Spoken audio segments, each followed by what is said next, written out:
Coming up on Hoosier Sports Night, we tell you about Bobby Knight's first public return to IU since his firing nearly 20 years ago. And we give you the preview heading into the greatest college weekend in the world. This is Hoosier Sports Night.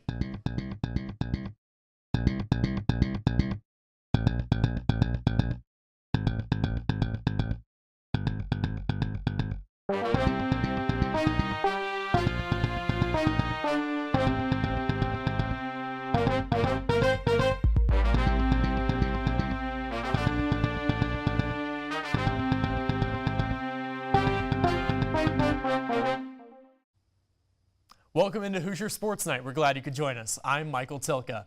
We have plenty to tell you about on this week's show, but first, we have to take you back to last weekend.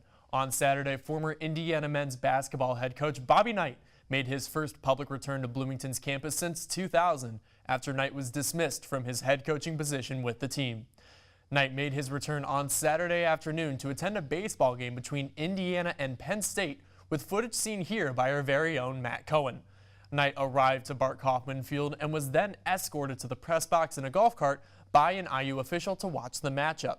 Knight then stayed for the majority of the contest in privacy, then departed before the game ended. Knight also arrived alongside former Herald Times editor Bob Hamill and with IU Deputy Director of Athletics Scott Dolson. Neither Bobby Knight nor the IU Athletic Department have made a public statement about Knight's visit at this time. Changing gears now, quite literally, to the greatest college weekend in America, as Meredith Struwing brings us the preview for this weekend's Little 500 races. With the Little 500 just days away, it's hard not to be excited for the men's and women's races that bring forth more than 25,000 fans each year. But which aspects of the race have changed from a past rider's perspective? It's a different level of focus. That's Nick Kappas, a former Little 500 rider with Alpha Sigma Phi in the 2007 to 2008 season and an Octoon rider from 2008 to 2010. Octoon Baby by U2 came out, and the team that founded it loved that album. So they named their team Octoon, and then it just took off after that and stayed. Octoon disbanded a year after Kappas left due to low recruitment, while sororities like Delta Gamma and Kappa Alpha Theta and fraternities like Delta Chi and Acacia have notable teams in the race each year. Octoon was an independent team, a rare thing to see today on the track. There's not many independent teams, but they've taken over.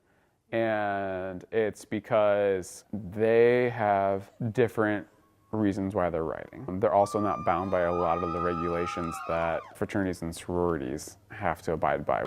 This year's Little 500 race fields the lowest number of teams in 58 years. All 33 men's and 32 women's teams qualified for the big race. It takes time, commitment, and hard work to cross the finish line.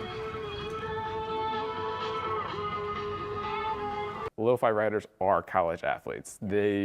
They train year-round. It's the most intense intramural sport I've ever seen in my entire life, in my time. You were having select teams that were doing winter training. Everyone was doing summer training. That was normal. But winter and spring break, very few stayed. So many more people stay now. Track is constantly packed during spring break.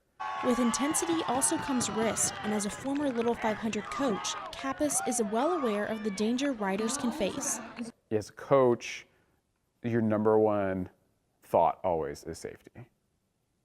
Like, you are responsible for someone else's kid, and you're responsible for winning. So how do you juggle those? You don't want to hurt someone by overtraining them or putting them in a precarious situation, but you also don't want to lose. Securing fast times on race day can mean crashes and mishaps are bound to happen, something Kappas and his teams have all experienced. Well, it never stops hurting, dude. Like, you just go numb and you just deal with it, okay? I have girls that still have cinders in them. It looks like little, pen pecks. So, I mean, you have to be okay with that kind of stuff. When it comes down to the last seconds of the race teams have been training all year long for, it's their mindset that will earn them the title. To be able to win at that race, you have to have a serious amount of dedication, but you have to have a serious amount of crazy.